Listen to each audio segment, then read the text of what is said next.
Okay, there you go. So for today, we're about to review. This is just a revisitation, okay? Or we're trying to revisit chapter 1. Okay, meron naman kayo niyan sa special project or research 1. Okay. So let's find out how to really work on the introduction. So here's my presentation, introduction to introduction. That would refine your work right now. So there, if research problems and objective is the heart and soul, so we have to put premium, we have to go back all the time on our statement of the problem. And hopefully that's a potential problem really.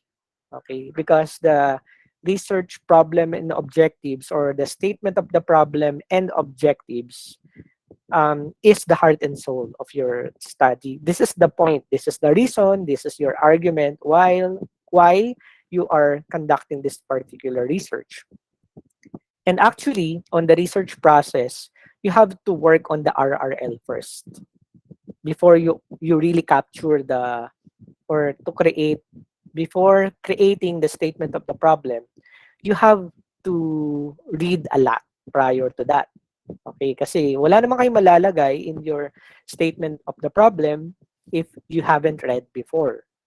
You have to be, um, you have to update yourself regarding the phenomena in your respective field, in our field, communication and media studies. So try to read certain articles or watch media, even social media, as long as it's reliable, in order for you to really capture the updates. Okay. So, no mga updates na nangyayari, current events, issues, pressing issues and concerns na nangyayari sa atin, particularly in the Philippines, might be a potential research problem and objective. So, in order for you to come up with a research problem and objective, read first. Kasi the RRL will serve as the aha moments. It will make you realize certain things that you haven't gone through realizing before. So that's the potential of reading. Don't underestimate reading kasi reading begets writing. Okay. Thesis, researching is writing skills. But before you write, you have to read kasi there's nothing to write if you haven't read before. So yeah. Chapter 1, on the other hand, we'll find out later on what is this all about, kung ano yung purpose niya. Okay. So, first of all, let's review the research procedure. Okay, there's a logical order that we should follow. There should be a process. Okay, kasi thesis is empirical observation experience and scientific all at the same time. Okay, so hindi lang siya pure science. Ano din siya, empirical din siya. Your experience, your observations has something to do with what you're studying. Okay? So para hindi kayo maligaw on what you are conducting in your research, let's try to review the research process. And let's see kung you are undergoing that. Remember my reminder, trust the process. It's a long, tedious process, but at the end of the process itself, the price is a diploma, okay? A college degree. So it's all worth it. Okay, it's all worth the sleepless nights, let's say the money, the effort, the emotion that you put on it, the time. Okay, so okay lang yan, trust the process, lahat naman tayo, we undergo that. Be patient with you. Okay? Hopefully all of you all of you ay may thesis advisors na. Okay. So, step number 1 or process number 1 is thinking it through. So, remember, whenever you select a topic for research, it's a combination of the mind and the heart. something that you know, and something that you like, something that you love, and you are a sort of an expert for you. Yan. So what are those topics? These topics actually came from the lectures of your professors as early as first year up to yesterday. Okay, so doon kayo pwedeng makapulot ng mga topics. Okay, so for example, in communication in media, we talk about fake news, misinformation, disinformation. That can be a topic. Okay, the election behavior of Filipinos during the 2022 elections, that can be a topic. Okay, the the activity of the man in charge right now, President Marcos. Usually, no, usually kung sino ang presidente, yun ang ginagawa ng topic ng mga students pagdating sa research, which is good kasi meron siyang implication on what we do right now or in our existence. COVID-19, yan, we also, that can also be part of our topic. Okay, and a lot more. All you have to do is to think it through. Okay, thinking it through means, syempre, wala ka naman maiisip kapag hindi ka nagbabasa. Hindi mo ine-expose ng sarili mo sa radyo, sa television, social media. So, you have to be acquainted as well with academic or scholarly discussions in media, in school, in the church, okay, in order for you to realize a potential topic. Okay. So, topic, ito yung ano, it's, whenever you start, dun palang mahirap na eh. The starting point is one of the most challenging part of the process. So again, be patient with it, trust the process, ganun naman talaga. Every start is quite challenging. There's no smooth sailing start whatsoever. But whenever you select a topic, keep this in mind. Then you choose and concentrate on your research interest. Okay? Decide on your research goals and approach. So, anong research interest mo? So, for example, ano bang research interest mo? Ano ba yung gusto mo talagang pag-aralan? Okay, let's have a mini workshop about it. Sample lang ha. So, lahat ng gagawin natin ngayon will be a sort of random. Sige. Sabi dito, you have to have a research interest. So, ano ba yung research interest mo? Decide on your research goals and approach. Ano bang research goal ko and approach ko? Magsa-survey ba ako? Will I do interview? Will I analyze content or text? Later on in the methodology, we will find out certain approaches. So, lagay nyo muna kung ano yung research topic that is appealing to you. And then, concentrate on your research interest. So, okay. Sabi natin, di ba, last in, first out. Last in, first out. So, alam pa natin nung COVID-19 pandemic na yan. Yan. Kasi it's still happening right now. And we have experienced that for the last 2 years. And siguro naman, kahit hindi ka manood ng television during that time, and lockdown naman yun, so you don't have a choice. So, siyempre, it's a matter of life and death. So, you really have to monitor what is happening around. So, I assume lahat tayo alam natin ng COVID-19 pandemic. So, let's make that as an example. Okay? So, concentrate tayo sa COVID-19 pandemic. And sabi dito, decide on your goal and approach. Okay. Sabihin natin, let's have behaviors. Behaviors ng mga Filipino during the COVID-19 pandemic. Yan. So, behavior And let's go back to this particular point here. Yan. Review your paradigm and thesis. Okay. So again, you really have to read, and you will come across reading your paradigms and theories once you consulted initially the RRL, the review of related literature. Next is look at academic and trade publications as well as current events. That's why in our modules, I am suggesting to you to get in touch um, with the following, this one, with the following databases. EBSCO, dyan mo yung mababasa. Madami kayong mababasa dyan ng RRL. Click on EBSCO. Look for Google Scholar. Google Scholar is similar to Google itself. The only difference is lahat ng mga published journals nandoon. So, naka-focus lang talaga siya sa research. Okay, so if you would like to look for COVID-19 pandemic topics, then just type in the topic itself, and then Google Scholar will provide to you certain studies included in their database. And then you also have the research gate for that matter. Yan.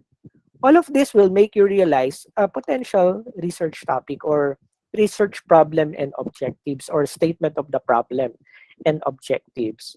So, this one is not enough. Siguro nung COVID-19 pandemic, yes, specific na siya, clear na siya, concise na siya, okay? But behavior is a bit vague. Okay, madaming klase ng behavior. Anong behavior? Behavior in the family ba? Online behavior ba? Offline behavior ba? Okay, so on and so forth. So, for this example, I would like to work on this particular concept. Okay, so ito yung mga tinatawag na concepts and variables. Okay, so lagay ko lang dito ha, ano natin.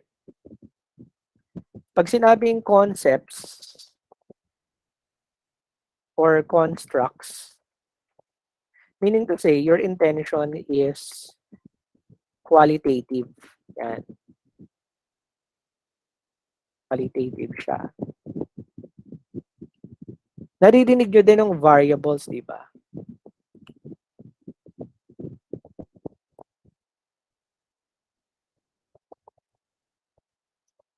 Okay, whereas variables naman is quants. Quantitative research siya. So, try to see kung ano yung ginagamit nyo. Yan. Yan. So, online behavior. Let's as an example, let's try to ponder on online behavior. Of Filipino, ang daming Filipino, what would you like to focus? Filipino children. I don't advise conducting a study on children kasi it will madami siyang repercussion pagdating sa ethical research, okay? Kasi syempre they are minors. Hindi ka pwedeng basta-basta kumuha ng data sa kanila. And you have to submit your study to a research ethics committee. So usually ng mga universities meron mga ganyan. You will send your instrument for pre-testing kasi baka may na-violate ka na rights ng mga participants mo or what. Yan. Kaya be careful about that. So itong mga nakalista dito, concepts yan, constructs yan, okay, variables yan. So for example, Filipino teens. Yan. 13 to 19. Yan. To be specific, 13 to 19. Yan. Dito naman, compared with children, pwede na rin naman silang mag-gather ng data, but not as complicated as the children.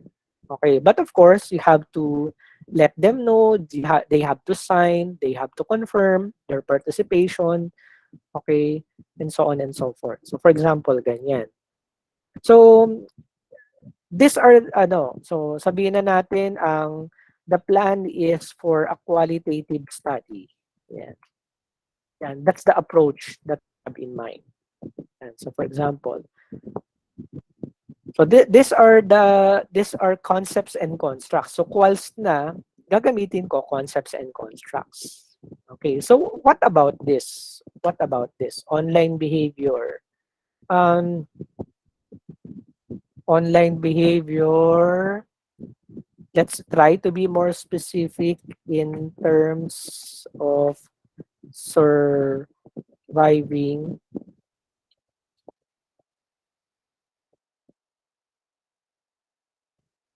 their mental health issues and concerns. Yan. Kasi side by side with the COVID-19, nagkaroon ng problema sa mental health.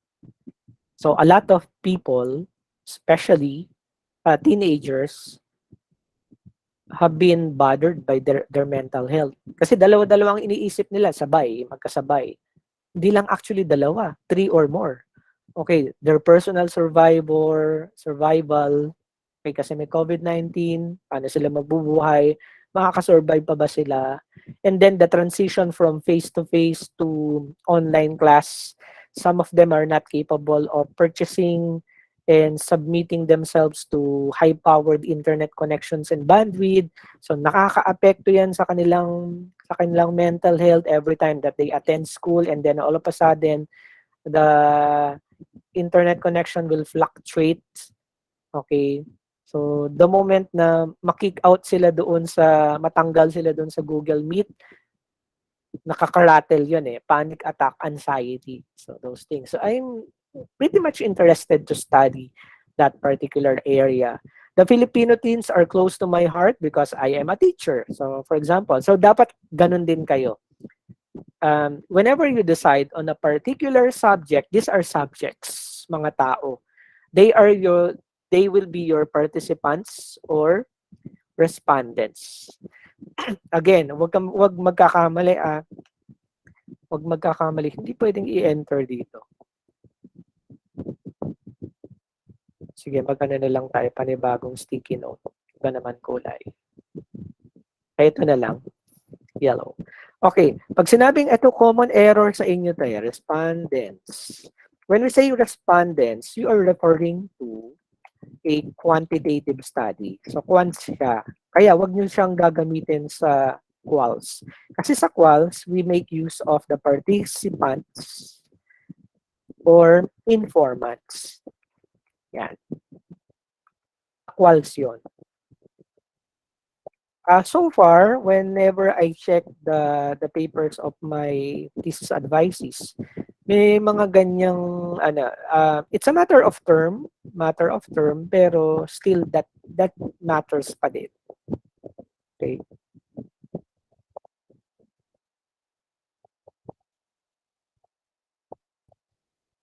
Hindi siya na-edit. Basta alam niyo naman yan. So, quals. So, my participants are Filipino teens, 13 to 19. Okay. Pag tinanong ako ng panel ko, why do you zero in your study to Filipino teens 13 to 19 years old? Yan. Yun ang sasabihin ko, kagaya ng sinabi ko kanina, na during the COVID-19 pandemic, mostly affected were Filipino teens. Kasi they have to think of their survival, think about being healthy, and to work on their online classes. So, what do you want to study on that particular note? Yan, nung online behavior in terms of surviving their health issues. So, dito pa lang, dahil nagbasa ako ng RRL ko, nagkaroon ako ng idea na pwede akong mag-focus interview. Okay, pwede ako mag-focus interview. Pwede akong mag-focus group discussion or FGD. Pwede ba akong mag-survey? No, kasi if my intention is pure quals, hindi pwede. Kasi survey is quantitative method or procedure. Okay. Pag isasama ko ng survey, magiging papalitan ko siya into mixed method or triangulation. Yan. Refer to your advisor. What is that all about? Pero in this particular example, for the purpose of this workshop, pure quals. Later on, bibigyan ko din kayo ng version na yan ng quantitative naman. Okay.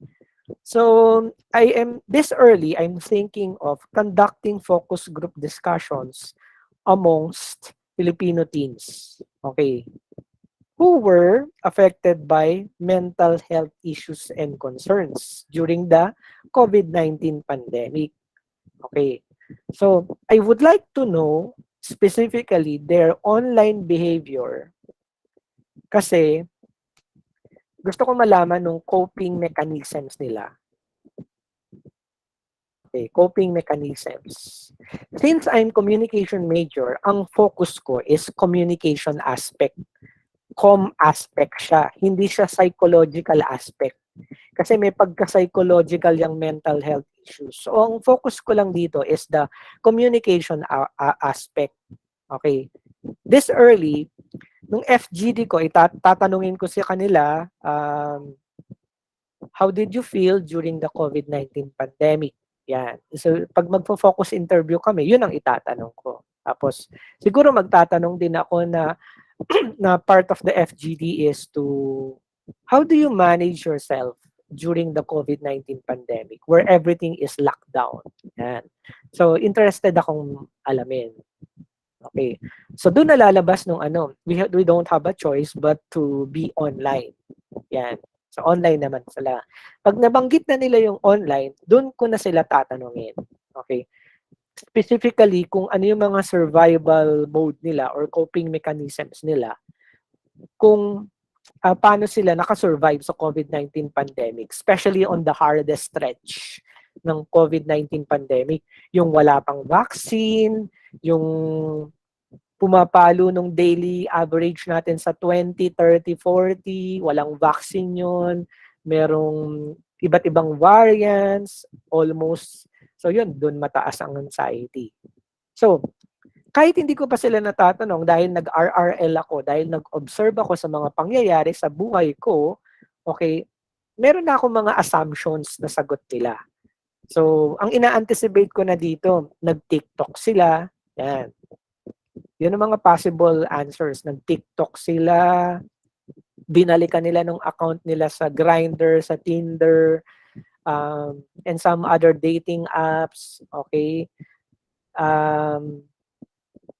Nung mga hindi naman nila kinakausap normally, piniem nila, kaya some of us received random PMs during the pandemic, okay? Kasi nga, all of us are not in the right frame of mind. Kala natin kinabukasan katapusan na ng mundo, kaya we want to make the most out of it. Kaya nandiyan ng mga crush reveal, di ba? Na ng mga classmates nyo ng elementary high school, piniem nyo, nag-reply kayo sa kanilang my story, nagpapansin kayo, tinadtad nyo ng heart. Okay, those are their ways to cope with the COVID-19 pandemic. Although alam ko na yan this early, I'm interested to know what else. Okay, kasi ang research is about studying what you know and what you do not know. Okay? So again, dichotomy of what you know and what you do not know. So ayan mga examples na sinabi ko sa inyo. I know gumamit sila ng TikTok. I know gumamit sila ng mga online dating apps. I know nagkaroon ng quarantine. Ayan. These things made them survive the COVID-19 pandemic. Okay. Bakit kailangan natin malaman ang coping mechanisms ng mga teenagers ngayon about COVID-19 pandemic? Okay. Para at the end of my study, I have certain recommendations na kung sakali mang knock on wood hindi na maulit, sana hindi na siya maulit. Kung maulit man nung lockdown in a different form of virus, hopefully not in our lifetime, merong thesis ako na i-recommend para sa mga susunod na generation na makakaranas ng lockdown. Okay, although baka by that time wala ng TikTok, pero ang maisasuggest ko is to go to social media. Okay, talk to your friends. That's a therapy. Okay. Syempre, I'm not a psychology major, kaya I need to do a focus interview. Pag focus interview, it is an expert interview. Magkaiba yan ha, experts. Expert interview and 1:1 lang siya. Okay, unlike in focus group discussion, it can be a group of 5 to 8 members, okay? But they don't need to be experts. Okay, they don't need to be experts. So in other words, in this example, my FGD participants or informants will be Filipino teens who will sign up on my invitation. And then I will look for a focus interview participant or informant, preferably a psychologist. Okay, majoring on the COVID-19 pandemic. Kasi may mga tanong ako na gusto ko pang malaman sa study kong yan. So those things. From here, you can actually create a statement of the problem. Let's have a sample. Sige, copy natin to ha. Nakakopy ba to? Let's go to the next page. Yan. So gawa natin siya ng statement of the problem. Yan. Okay, I will put my heading here. Pwede niyong balikan ha nung mga statement of the problems nyo, especially if your advisor has concerns about it. Okay, yan. Sige, bumuo tayo ng live na statement of the problem. So usually, the statement of the problem has 2 paragraphs lang. Okay, the first paragraph is what you call the general statement of the problem. Okay, usually it starts this way. The study, since proposal pa lang ito, the study will examine and explore the what? Ayan, copy-paste nyo to. Yan, copy-paste nyo lang yan para magamit nyo siya. Yan. The study will examine and explore the online behavior of, okay, singit nyo to, itong konsepto na to, isingit nyo yan, of Filipino teens, yan, in terms of surviving their mental health issues and concerns. Gamitin din natin to kasi sayang naman, di ba? At kailangan nyo talagang gamitin yan. Yung konsepto na yan during the COVID-19 pandemic. Yan. This is what you call, okay, this is what you call the general problem. Okay, this is what you call the general problem. General problem siya. So, ito yung part 1 ng statement of the problem. Lagyan natin na number 1, general problem. Okay. So, ang klaro ng problem, di ba? Okay. Tapos, the second paragraph is what you call specific problems. Ito natin. So, ganun lang kasimple. General, specific. Specific problem. So, paano gawin yung statement of the problem yan? Usually, ganito nung lalagay nyo. Specifically, tignan nyo ha, tignan nyo nung statement of the problem nyo kung ganito nung takbo. Specifically, this research, okay, kasi ginamit ko na nung study dito, kaya dapat research naman. Para hindi parehong research, hindi parehong study, okay? Para academic writing, that's academic. Specifically, this research will posit or will answer the following problem. Yan. Kaya siya tinawag na specific problem kasi nandito na nakalagay nung mga specific things that you would like to conduct for a study. Okay, burahin na natin. Okay, number one. Usually, kapag qualitative kayo, you would like to start with what? Okay. So, pwedeng what dito, pwedeng what dito, pwede dapat how. Pwedeng how. Nung number 2, number 3, pwedeng interchangeable. But usually you would like to start with what. Yeah.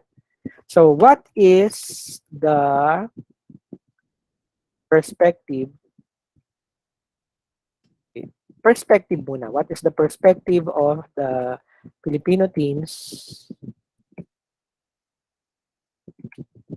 during the COVID-19 pandemic?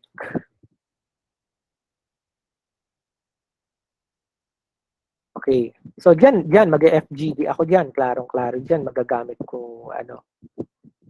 Okay. Number 2, how how how do the respondents how do the participants how do the participants survive their potential mental health issues and concerns during the lockdown. So babaguhin mo na to para hindi ka pa ulit-ulit. Kaya dapat meron din kayo ng facility of language. So dito, FGD pa rin. So number 1 and number 2, my FGD instrument will be divided into 2. Yung perspective nila, magkukwento muna sila. Tatanungin ko muna sila, how was the experience during the COVID-19 pandemic? So on and so forth, blah, blah, blah. Tapos, we will try to be specific on their surviving mechanism. Yan. Because that's the topic eh. Diba? So how? Nag-how ka na dito. Pwede rin naman mag-how ka dito, pero depende sa takbo ng study mo. For this study, I would like to see the implications. What is the implication of the pandemic and the informants? So again, baguhin niyo na naman yung term. Informants coping mechanism. What is the implication of the pandemic and the informant's coping mechanism in the contemporary Filipino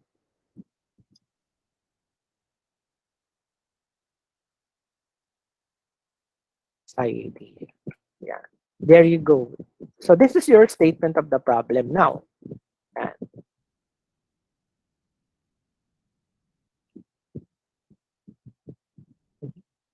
So this is your statement of the problem now. So meron na kayong statement of the problem. Next challenge is to create a title.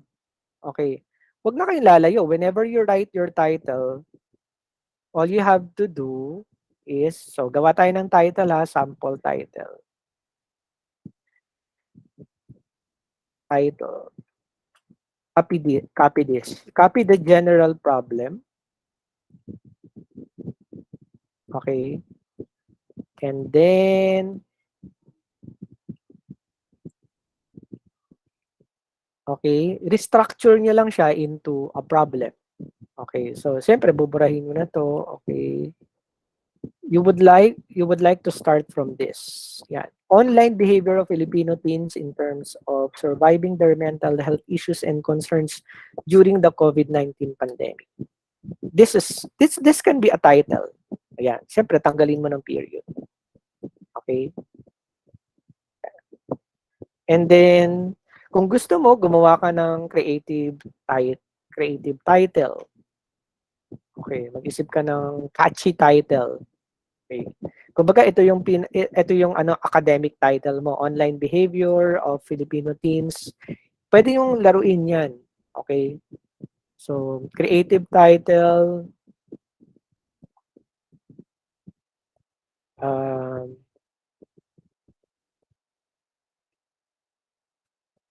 For example, anxiety in the online room. So for example, ganyan. I don't think it's creative enough, pero just for a sample. Yeah, that's how you do it. Okay? So so again, this is how you create a statement of the problem. How do you create an objective? Okay. Simple lang din yan. Again, copy paste natin to. Let's go to second page. Yan. Objective naman tayo ha.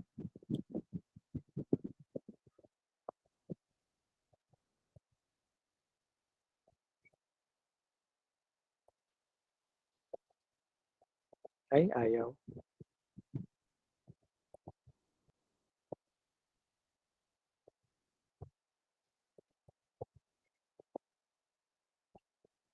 Ito na lang.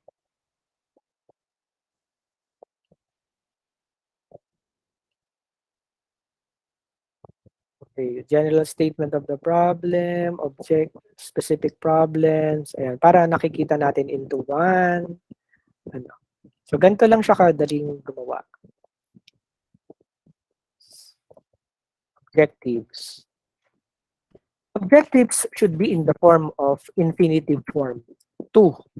Dapat start kayo ng to. Okay, ganito lang siya. Okay, number one. Yan, to examine and explore, tanggalin nyo ng period, don't forget. Kasi this is not in complete sentence. Okay, and then erase this. This is now your number two objective. Okay, so for example, so you're trying to look for the perspective to distinguish the perspectives of the Filipino teens during the COVID-19 period, pandemic. Yan. Erase the question mark. Okay, number three. So yung panel nyo, alam niya kung tama yung ginawa nyong objectives. Kasi kung tatlo yung statement of the problem nyo, dapat ang objectives nyo apat. Kasi ito yung number one. Yan. So 1, 2, 3, 4. So dapat apat yung objectives nyo. That's how simple it is. So let's go to number 3. How do the participants survive? Okay, so kunyari, to unearth the participants can play with words, okay? To unearth the participants' survival mechanisms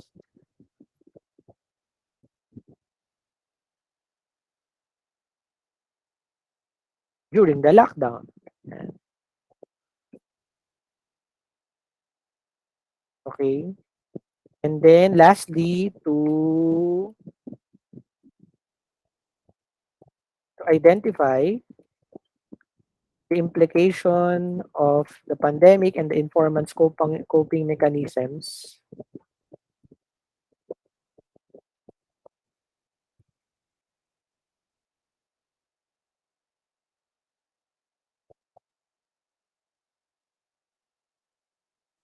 and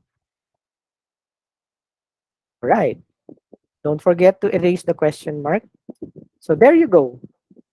And statement of the problem for a qualitative study. So this is this is how you do it.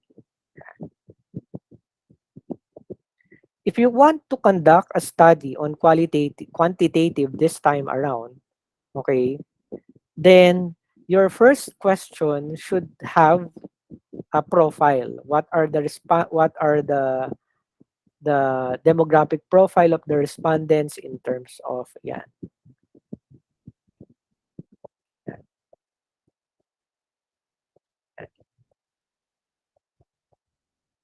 Baguhin ko nung creative title, ng panic. Kasi 'di ba merong pelikula na Panic Room. So, yung creative title ko naman is Panic in the Meeting Room. Yan. In the online meeting room.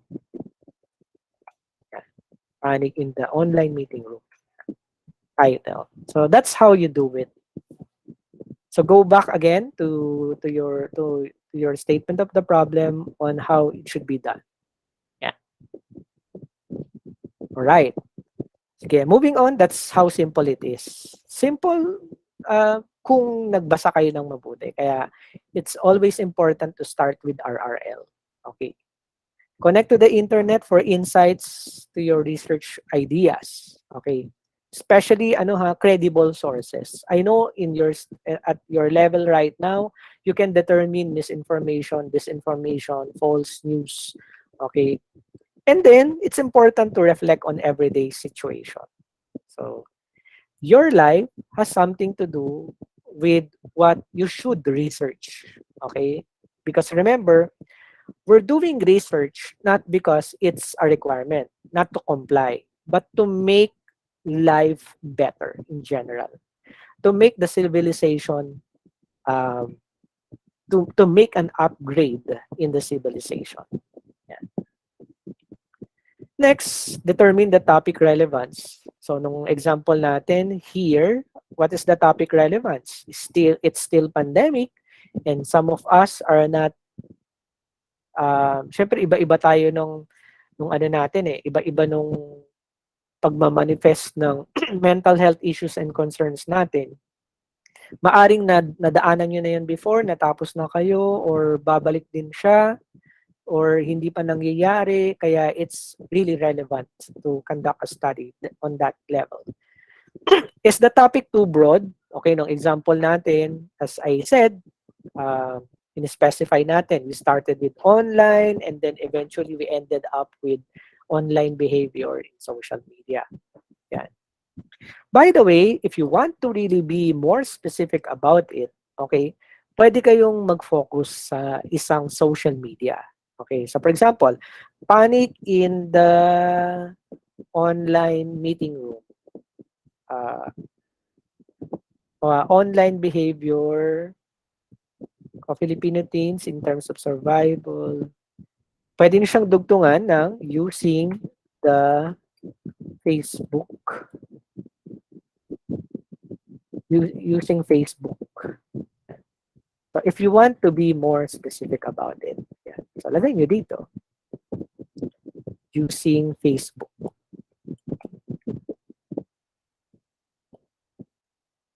But kung gusto niyo naman lumabas yung mga kagaya ng mga examples ko na gumagamit sila ng Facebook, ayan, gumagamit sila ng Tinder, ng Grindr, pwede niyo namang tanggalin din ito. So either way will do.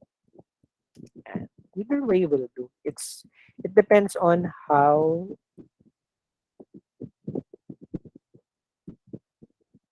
it depends on how you want your study to work. Okay. Okay, moving on. Is the problem significant? Of course. Okay, we are still in pandemic and we would like to contribute on how people, particularly Filipino teens, would survive the COVID-19 trauma. Okay, can the results of the study be generalized? It can be because we are going to refer to the FGD, and side by side is an expert. Okay. So dito pa lang, nagko-cross-reference ka na. Cross-referencing. Mahalaga yan sa research, ng cross-referencing. Yan. Ibig sabihin, nagko-cross-reference ka na. When you do your research, it should be data-driven. Okay? If it's data-driven with only one source, okay lang siya. Okay lang siya. Kunyari, nag-survey ka lang. Data-driven naman siya. Okay? Pero it will be better if you will cross-reference. When you do cross-referencing, kaya nga siya tinawag na cross-referencing dalawa. Ay pinagsasama mo siya, pinagko-combine mo siya. Pag tatlo nung ginamit mo, ang tawag dyan ay interreferencing. Interreferencing is a solid argumentation. Usually, kapag ang panel nakakita na, kunyari, in your, for example, in chapter 5, um, the researchers assume that Filipino teenagers are using mostly dating applications, particularly Tinder, to cope with the mechanisms. Okay. And this is parallel with the study of De La Cruz in 2021. Ayun, nag-RRL ka na. Cross-referencing. Dalawa na sila. Nag-cross-reference ka na nung sagot ni participant tsaka nung RRL. Okay. Tapos, dinugtungan mo pa siya ng isang sentence. Moreover, Stuart Hall in 1980 something, ayan, ano naman siya, theory naman siya, opines that blah blah blah, ayun na, interreferencing na siya. Pag nabasa yan ng mga panels nyo in chapter number 5, usually, hindi na sila magtatanong. Kasi, ang taas na ng level nyo interreferencing na siya Data, RRL, framework. Wala nang sasabihin ng panel member nyo, ikaw na. Okay, ibig sabihin, maganda nung pag-research mo. Usually, kaya lang siya nagtatanong kasi masyado kang naging fan ng data mo. For example, survey. 90% of the respondents answered yes. Yan. They are in favor of face-to-face classes. Yan. Tapos, wala ka nang ginawa. Nilagay mo lang dyan. Hindi mo na siya in-interpret. Ayan. Ay, ano yun? Kukuyugin ka ng panel member mo na ano. Just because these people answered yes, it seems that you find it knowledge kaagad. So, inelevate mo na siya as knowledge. Hindi naman ganun ang research Hindi ibig sabihin majority na siya is good na siya for that. Okay? Next. Review literature, what type of research has been done before in the area. Okay. Pag may mga nagawa na, sabi nga natin, research is a combination of what you know and what you do not know. Okay, so may RRL talaga siya. We guided with the RRL. Again, the aha moments. What has been found in previous studies? Okay, what suggestions do other researchers make for further study? Pag meron silang recommendations and suggestions, probably they are referring to you. Probably they are talking to you na, di ba may nakalagay doon at the end of the manuscript sa recommendations part. Future researchers should study this time Twitter as a platform in coping mechanisms, blah, blah, blah. Iba naman dun sa Twitter. Doon naman sila nag-run para ma-release nila nung kanilang tension and anxiety during the pandemic. So, sinasabihan ka, binibigyan ka ng suggestion ng researcher na yan na Twitter naman ang pag-aralan mo kasi hindi mo naman pwedeng sabay-sabay pag-aralin. So, pag nabasa mo yon, ay, nung study ko, mag-focus ako sa Twitter. I will answer the recommendation of this particular researcher. So, yan. So, doon nang gagaling ng mga magagandang research topic. What has not been investigated? Kasi, pag sinabing what has not been investigated, that is the research gap. Okay. For example, di ba nung elementary high school tayo, laging thesis paper or ano bang tawag doon? Thesis, project, o kaya essay, nung effects of smoking, yan, mga ganon. So, gas-gas na yan, nung effects of smoking. Kumbaga, mahirap ka na sa dami ng study na ginawa about effects of smoking, baka wala ka ng research gap na ma-cover.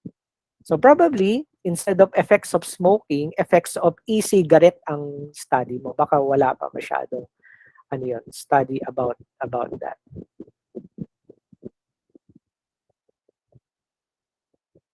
Okay.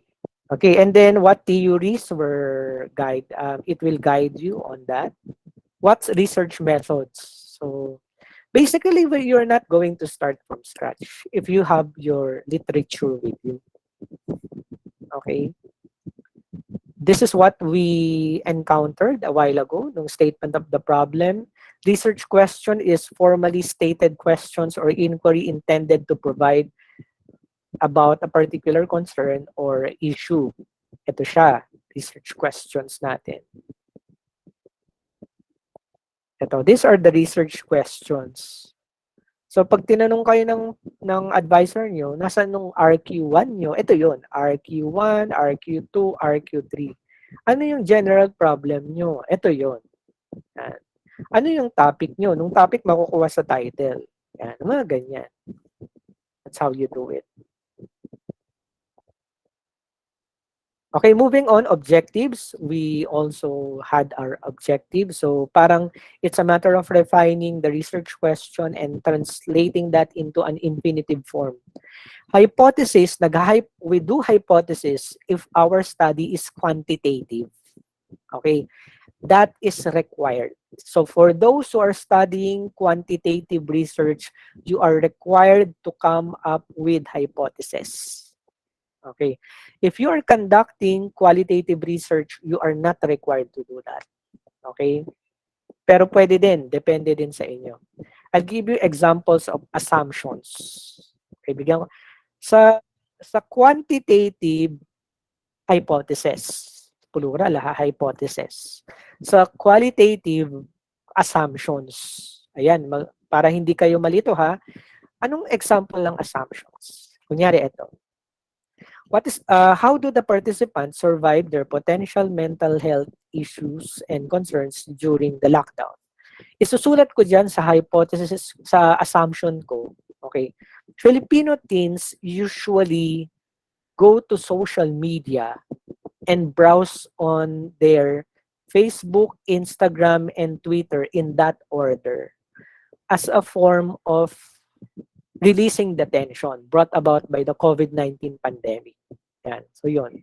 So, ang assumption ko, ang initial kong sagot ay gumagamit sila ng Facebook, Instagram, Twitter para makasurvive. Okay, for that matter. That's an example of assumption. May pros and cons. Kaya depende yan sa thesis advisor nyo. Okay.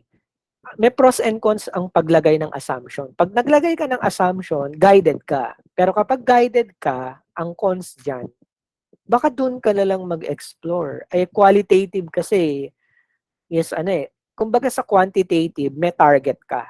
Okay, para kang horse na may tapahoho. Okay, may target ka. Yan. Kunyari sa popularity rating of the candidates, may target ka. Between the two candidates, sinong mananalo? Yun lang ang target mo.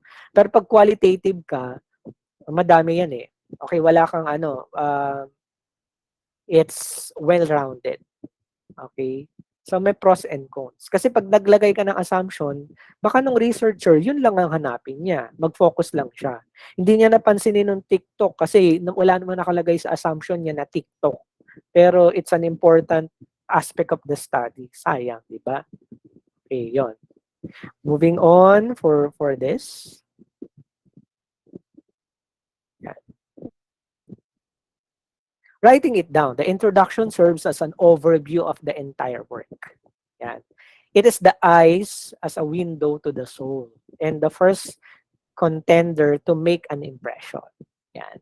So ito yung sagot sa second slide kanina. What is introduction? Yan. Kumbaga sa ligawan, ito yung first date, getting to know one another. Yan. Hindi mo makukuha ng attention ng babae kapag hindi maganda yung impression na ibibigay mo. Okay. It's a first contender to make an impression.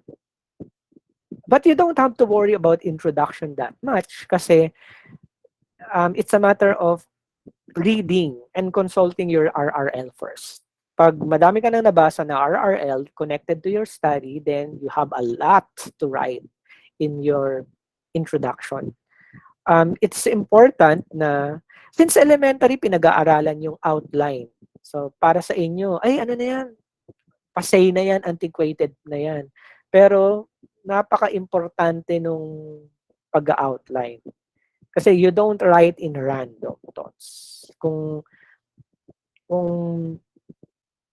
parang sa video editing, di ba? We know that. We don't just put footages every now and then para lang dumami nung timeline na ginagawa mo or nung project window mo. Kailangan mo siyang i-outline. So, nung first part muna, lagay mo ano bang lalagay ko dun. Okay. Mga effects muna ba, sound effects din, and so on and so forth. Yan. So basically, we're not only referring to the introduction, but to the entire manuscript. The introduction should be well written, convincing, clear, logical, and organized. Okay.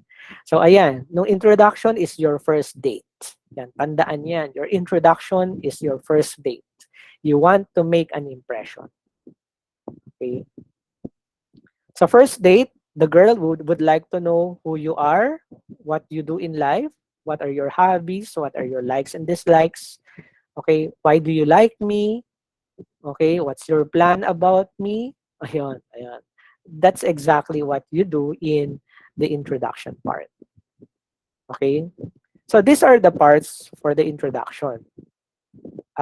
We have the background of the study, you review your work about this, yan, statement of the problem and objectives, and significance of the study. Okay, on this is the generic. Okay, ito yung generic na ano na na idea for ng mga 5-chapter study. Yan. Kasi nakalagay nung theoretical framework, conceptual framework. But it's the same banana. Okay, our focus is the first one. So how to write a good introduction for your study? Go back to your study kasi kailangan yung gawin yan. Here are some of the tips. Okay? Kung hindi nyo nagawa ito last semester, then you still have time to refine and polish your introduction. Write introduction as if it were a roadmap. So it's important na you have to outline.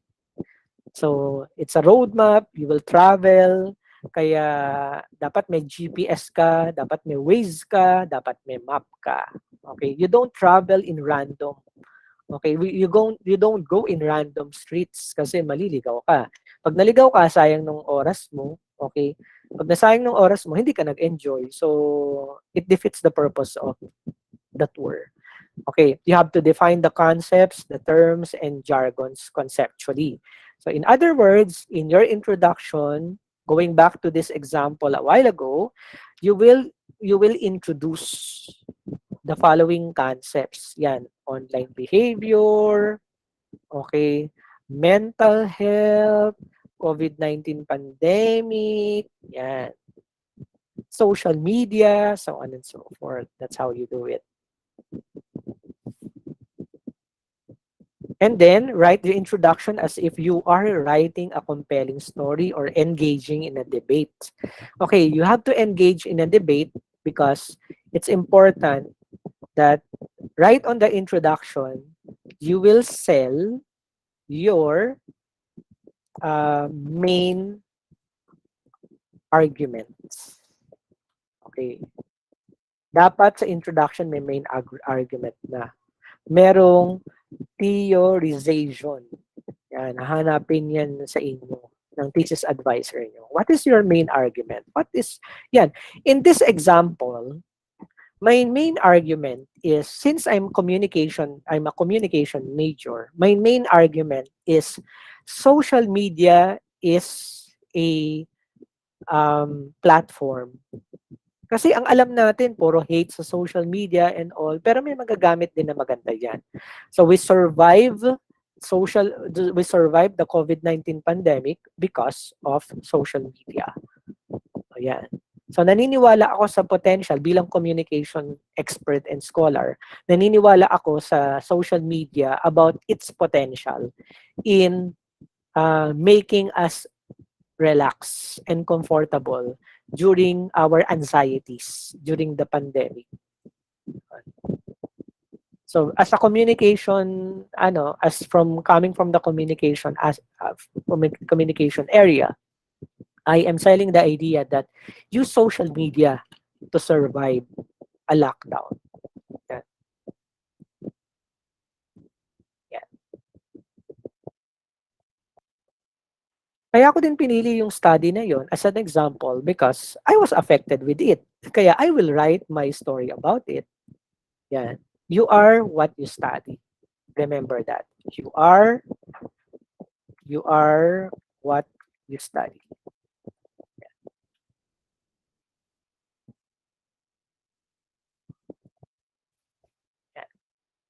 Okay, moving on. So, you are attached to your topic. It is something that you know and something that you love. It's so important. Okay, moving on. What else? Use quotes and anecdotes in your introduction judiciously. Okay, and effectively, of course. Okay. Don't quote from the Bible unless your study is logical. If you are studying theology, then go. Okay, but if not, then Bible is not a good source for you to include.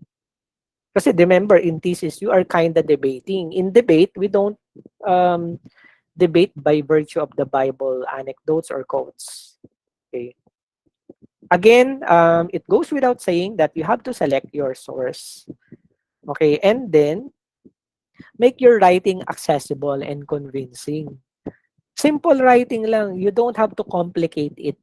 Okay? The more you complicate it, the more that, remember, your intention in, um, I am conducting this study that you can see right now. I'm selling the idea that one of the many ways to cope with the COVID-19 pandemic trauma and mental health issues and concerns among the Filipino teens is to use social media. Let them use social media. Okay. Kaya in the future, kung gagawin ko yung study niya, I will recommend to the parents na na control and manage the time of the children or teenagers in using social media because um, this is their way to express and to release their tensions brought about by the pandemic. Okay. Kasi kawawa naman ang teenager kapag lockdown na tapos wala namang klase during that time. Kunyari nung 'di ba nung ni-lockdown nung heavy lockdown talaga nung June, July, wala pa namang klase yon. Tapos pagbabawalan mo pa nung anak mo mag-internet, paano na lang siya? Mag-overthink talaga 'yan. Magkakaroon talaga ng anxiety 'yan. Magde-develop talaga 'yan ng mental health issues and concerns. Hayaan niyo siyang gumamit ng social media kasi it's a form of release. But of course, controlled. Okay? Don't allow them 24/7, of course. Yan. Guided pa rin naman kahit teenagers yan. Okay, and then, follow a cycle of writing and rewriting. You write, rewrite, and rewrite. Kaya wag kayong matakot na pinare-revise kayo ng ano nyo. Wag kayong matakot kapag nire-revise kayo ng professors nyo, ng thesis advisor nyo. Okay, this is the time to fine-tune your work. Okay? Kasi ngayon pa lang nakikita niya na yan. This early nakikita niya pa yan. So, meron pa namang time para baguhin niyo na. Don't take it personally. Kasi kapag during the final defense yan nalaman, then mahirap. Baka you don't have the luxury of time anymore. So, rewriting, and rewriting is perfectly normal. That's part of the process. Again, trust the process, if I were you. So, the difference of introduction and RRL is introduction must contain all content necessary to give the background, key concepts, rationale, and problems of the study. Whereas, sa RRL naman, it contains the summary, critiques, comparison, so on and so forth. For introduction, it can contain statistics, historical data, depending on your topic. However, RRL contains specific research studies done before. Okay, introduction aims to present the main thesis of the study while using background information. Whereas, RRL aims to present emerging themes born out of the critical evaluations and comparison across research articles. There you go. And These are my sources.